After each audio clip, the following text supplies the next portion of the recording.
Estamos aqui de volta a Madrid para bater um papo com a pesquisadora, a doutoranda Paula Gondim. Oi, Paula, como vai? Tudo bem? Olá, tudo bem? Tudo jóia. Paula, nós vamos conversar, segundo a sua sugestão de pauta, que eu gostei bastante, sobre a Simone de Beauvoir. Você pode contextualizar no tempo e no espaço o ano que ela nasceu, o ano que ela morreu, aonde ela viveu, com quem ela foi casada? Você pode falar um pouquinho sobre isso? Podemos. A Simone de Beauvoir foi uma escritora, autora e filósofa. O título de filósofa, ela não se considerava filósofa, mas, enfim, francesa, que nasceu por volta de 1908 e morreu em 1986. Já é viveu até bem recentemente, assim, né? Dentro da história da filosofia, é uma filósofa que viveu até bem próximo a nós. Ok. A Simone tinha uma relação que era um relacionamento aberto, algo muito moderno para a época, com também filósofo existencialista, o Jean-Paul Sartre, que ela conhece na faculdade, né? Ela estudou matemática e filosofia, e na filosofia ela conhece o Sartre. Ele é mais ou menos da mesma época que ela, de curso na França. Paula, você aproveitou para ir a Paris lá e dar uma olhada nos lugares que os dois frequentavam ou ainda não teve a oportunidade? Ainda não, já fui a Paris depois de ter lido sobre Simone. Vi uma rua que tem o nome deles, e tem um café que é muito famoso, que os dois frequentavam. Mas eu não cheguei aí ao café, nem a alguns locais. O túmulo da Simone é muito visitado também, mas eu não cheguei aí em locais mais assim, mais... Ok. Por que ela não se considerava filósofa? Ela era autora, né, literata, escreveu muitas obras de literatura, ensaios literários, e ela não sei porquê, realmente ela não se considerava uma filósofa. Eu já li em alguns locais que ela se dizia uma parteira da ética de Sartre ou algo do tipo. Mas se a gente considerar esse termo que ela usa, de parteira, dentro da história da filosofia, a gente já pode ver que isso talvez mostre o quão filósofa ela fosse, né? Que remete a Sócrates, que se dizia, né? Parteiro, a técnica dele, o método socrático. Mas ela não se considerava filósofa. Até o Segundo Sexo, que é a primeira grande obra dela considerada filosófica, ela escrevia mais literatura. Você está falando aí do Sócrates. Eu já te contei as histórias da minha mulher, né? Quando ela fala, o que você está fazendo aí? Eu falei assim, eu estou fazendo um parto. Eu vivo fazendo perguntas para os pesquisadores, aí eu brinco com a minha mulher sobre isso. Paula, você é muito simpática e é bem legal bater um papo com uma pessoa assim tão serena, tão tranquila. Você é pernambucana, não é? Sou pernambucana. Nasci em Recife, mas morei muitos anos da minha vida no interior, no sertão. Aonde você morou? Você viveu no interior? É Arco Verde, o nome da cidade. Conheço não, já ouvi falar, já conheci pessoas que nasceram lá. Assim, Arco Verde tem algumas pessoas famosas assim da área da arte. Tem o Samba de Coco, que é da cidade, e é uma área cultural. Tem uma área cultural na música forte. E morei lá na minha infância, comecinho da adolescência, e depois voltei para Recife. Eu já fui várias vezes a Recife, eu comentei com você, e pela proximidade aí da ponta do Nordeste, né? Eu chamo a ponta ali com Portugal. As pessoas que eu conheci lá, muitos passavam as férias em Lisboa, no Porto, pegavam um avião, ia para lá, passavam as férias. Alguns falavam que iam lá para conversar com o Fernando Pessoa e depois voltavam. É Mas fácil, tem voo direto de é, Recife para Lisboa, deve ser pelo barato. menos 2 vezes na semana. E deve ser barato, porque é pela distância. Paula, me fala uma coisa. Fala um pouquinho sobre as obras da Simone. A Simone tem uma vasta obra, né, assim, mais de literatura. Ela, Segundo o Sexo, como eu disse, foi a primeira grande obra dela do ponto de vista filosófico, mas ela tem algumas obras anteriores que são lidas fora a literatura, que já tem muita gente pesquisa e já encontra a questão filosófica dentro da própria literatura, mas ela tem algumas obras que já foram ensaios. Existe Por uma Moral da Ambiguidade, que é um pouquinho anterior ao Segundo Sexo, que fala sobre questões éticas, e tem também um livro que é Pirro e Cinéas, que também é um ensaio, que é um ensaio filosófico, no caso. E eu acredito que tem uma edição brasileira que o Pirro e Cinéas e o Por Moral de uma Ambiguidade foram traduzidos e publicados juntos, como se fosse um livro só. Ok. Logo depois ela escreveu mais uns 2 livros, assim, ela escreveu mais livros sobre literatura, mas escreveu mais uns 2 livros, um que ela fala, que ela trata sobre a velhice, que é uma questão também existencial, fenomenológica, que ela fala da questão principalmente da mulher, que é algo que ela já começou a escrever no Segundo Sexo, e a velhice, né? Essa relação da mulher com a velhice. E tem uma obra que ela faz que é meio que autobiográfica, e tem uma outra obra que ela fala sobre também a questão do fim da vida, que é uma obra junto com Sartre. E é falando sobre a questão do fim da vida também, já Paula, mais aí. próximo da morte do Sartre. Uhum, interessante. Eu tenho um amigo que eu entrevistei, está no meu canal. O Cuca, o Otávio. Depois você dá uma vasculhada lá, é bem interessante. Ele escreveu um livro e eu o entrevistei sobre o livro. E em off, antes de entrevistar, eu perguntei para ele está com 60 e poucos anos, se ele já estava pensando na morte. Ele, né, falou, não, eu não sei o quê.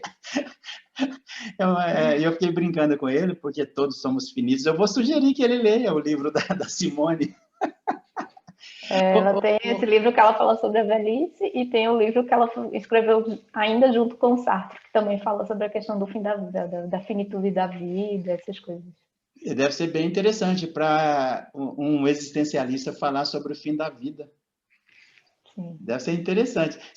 Eu não sei se vai bater um desespero, né, quando chegar no final da vida. Paula, e me fala uma coisa, essa questão da liberdade e situação na Simone de Beauvoir, como é que é isso?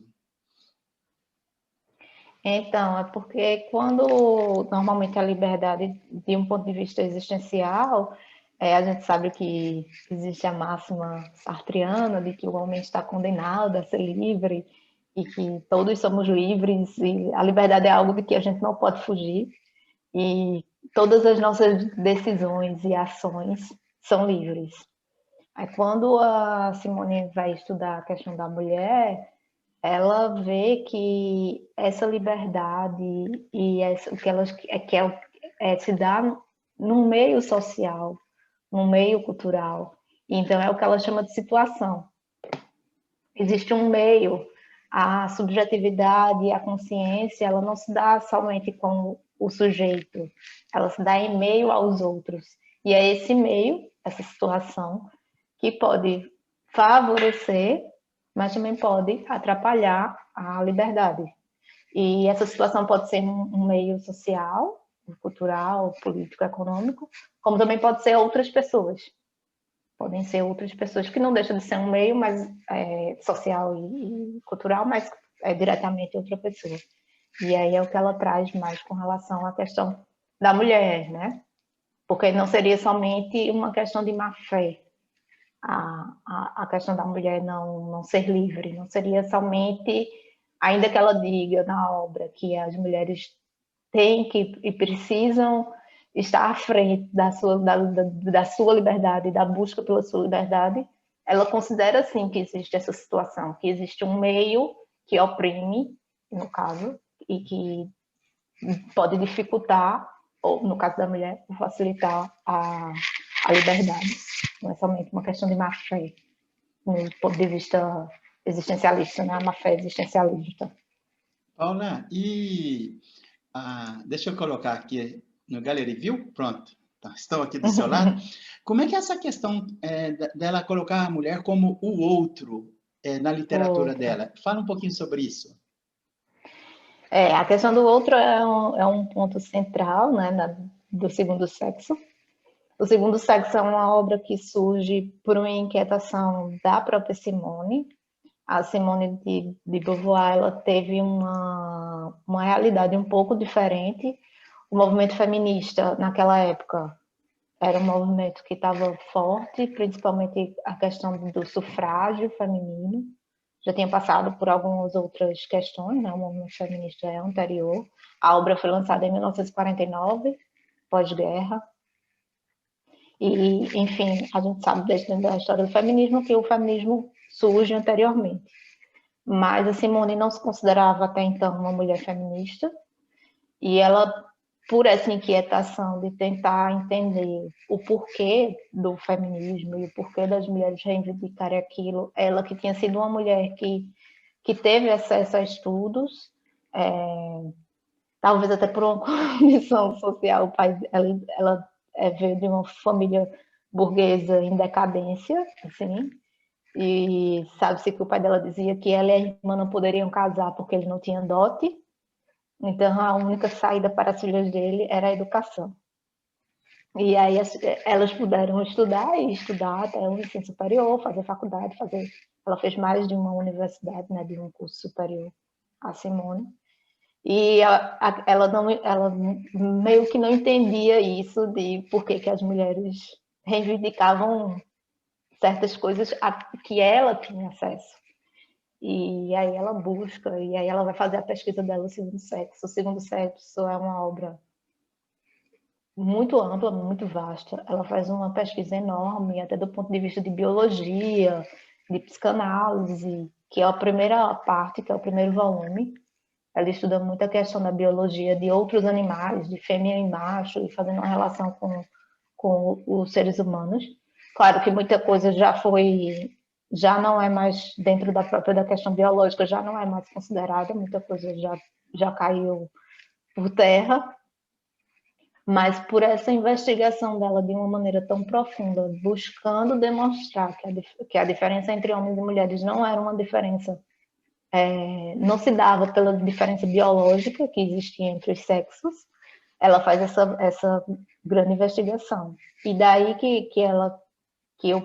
um dos pontos principais da obra é isso, ela encontra em várias sociedades e em vários contextos sociais a mulher numa situação de subjugação através de um poder que é dado pelo homem. E aí ela diz que o homem, no caso, se põe no local de um sujeito, é um sujeito, né? E a mulher não é um sujeito, é algo que não é essencial, que não existe por si, existe na relação com o homem, e por isso é sempre o outro. Nisso também tem a questão que ela faz uma análise com a questão do senhor e do escravo, de Hegel, mas ela se utiliza desses conceitos hegelianos, mas ela diz que ainda assim é diferente, porque as mulheres nunca se podem colocar nesse local de né, de sujeito, ela está sempre em relação com o outro. E é justamente esse local de outro que torna a mulher, porque a mulher é objetificada, é um objeto. A mulher não é em si enquanto transcendente. O homem transcende e a mulher está sempre imanente, porque é isso, porque é um objeto em relação ao homem.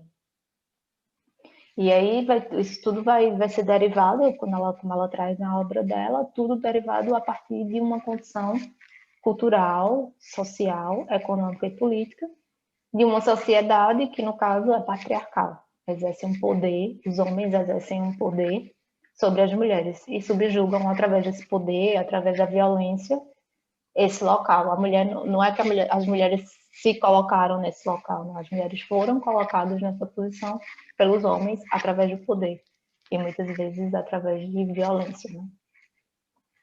Paula, É isso, me sim, fala, basicamente. você quer falar mais um pouquinho sobre essas questões? Não sei mais. Se tiver mais alguma dúvida, alguma pergunta, Eu assim, queria falar para você o seguinte, perguntar. A Simone de Beauvoir foi uma mulher do século XX. Evidentemente, anos e anos e anos à frente das mulheres do século XX. Como é que você vê a Simone no século XXI, dentro de toda essa transformação da sociedade, das mulheres buscando o empoderamento? A sua leitura de forma distanciada, não enquanto mulher, enquanto pesquisadoras. Como é que você vê a Simone no século XXI? ela realmente era uma mulher que estava à frente do tempo, né? Então, talvez. Mas muita coisa do que ela fala na obra, a gente vê que ainda hoje não acontece, né? A questão de que ela fala muito sobre a questão da educação, de como as meninas e os meninos, ela fala sobre as duas coisas, a maneira, toda o comecinho do segundo volume, ela fala muito sobre a questão como a educação, no caso social, e a educação doméstica também, trazem toda essa influência na formação daquilo que é considerado como masculino e daquilo que é considerado como feminino, o que é masculinidade e o que é feminilidade. Os meninos são sempre jogados e lançados ao mundo para viver essa liberdade. E as meninas são sempre ensinadas a se colocarem nessa posição de agradar ao outro, de servir ao outro. É mesmo a Simone tendo essa visão assim tão diferente para a época e tendo essa obra, O Segundo Sexo, ele é considerada a primeira grande obra da teoria feminista que trata sobre as questões de uma maneira mais profunda, sem ser uma reivindicação, porque até então as obras eram mais reivindicativas, que queriam o direito, e ela vai analisar de um ponto de vista mais filosófico, teórico, histórico e social essa questão, né? Ainda que tenha muitas críticas, claro. Hoje já existem muitas críticas à obra de Simone, mas ela era muito, ela teve um pensamento muito disruptivo para aquele momento. E se a gente considerar que ela não se considerava feminista, ela veio se considerar feminista na década de 70, mais ou menos assim, publicamente declarar-se como uma mulher feminista e integrar movimentos mais políticos e sociais, assim, do ponto de vista prático, podemos dizer, mas meados da década de 70. Então, assim, mesmo após a obra, ainda demorou um tempo. E ela, apesar de que muita coisa ainda muito claro, né? Voltado para o pensamento que ela tinha. Não se considerar outras categorias, considerar a categoria mulher, talvez, dizem que ela talvez tenha essencializado as mulheres quando ela trata da mulher, que existe, na verdade, existem mulheres, não ter considerado as outras questões de outros gêneros. Mas isso, claro, a gente tem que considerar o contexto histórico do que Simone viveu e a época em que ela vivia, e as obras, inclusive, que existiam na época e os estudos que existiam. Ok. Você usou uma palavra aí que eu achei bem interessante, porque normalmente ela é usada nesse século, disruptiva. Ela realmente foi totalmente disruptiva. Houve uma quebra assim, enorme em relação à construção do pensamento da filosofia sob a perspectiva da mulher. E ela conviveu com uma outra que também não gostava de ser chamada de filósofa, que é a Hannah Arendt, e que, de certa forma, foi disruptiva também, aí sob outra perspectiva, mais sob a perspectiva política. Eu queria fechar te fazendo uma pergunta. Você acha que a Simone impactou o pensamento do Sartre? E você acha que o Sartre impactou o pensamento dela? Ah, que difícil. É uma pergunta difícil que talvez nem tenha resposta, porque eu não vi ninguém dar uma resposta. Mas, assim, umas considerações sobre o teu ponto de vista.